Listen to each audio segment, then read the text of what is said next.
Ceci est une affaire qui continue de connaître des rebondissements quasiment quotidiennement depuis près de 2 semaines maintenant.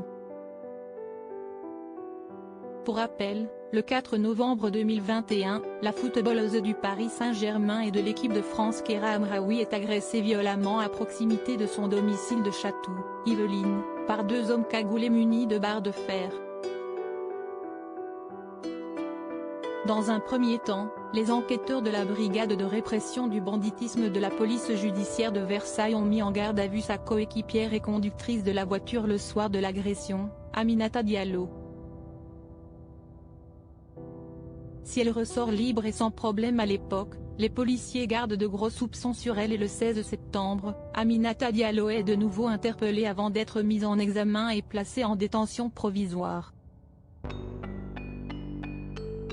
Si elle a depuis été remise en liberté et placée sous contrôle judiciaire, les enquêteurs et la juge d'instruction l'ont longtemps interrogée et le Parisien a pu avoir accès aux déclarations de la joueuse de 27 ans, actuellement sans contrat.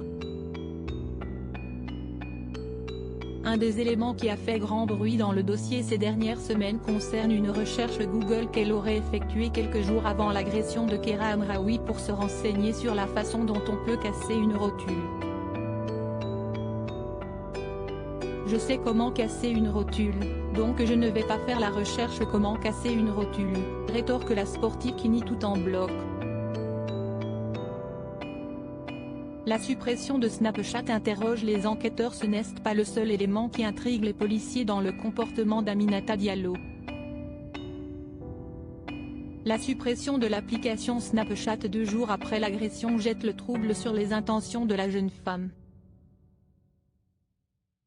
Je devais le donner à mon petit frère, le téléphone, donc je l'ai vidé quelques jours après. À chaque fois que je lui donne un téléphone, je supprime les applications, assure-t-elle. Aminata Diallo se pose donc en victime collatérale dans cette affaire et continue d'indiquer qu'elle est innocente et qu'elle n'a rien à voir avec l'agression de sa coéquipière en club. Je ne suis pas la commanditaire de cette expédition, insiste-t-elle face à la juge d'instruction.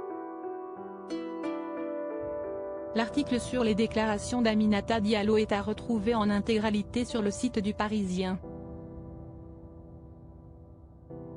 Aminata Diallo reste présumée innocente des faits qui lui sont reprochés jusqu'au jugement définitif.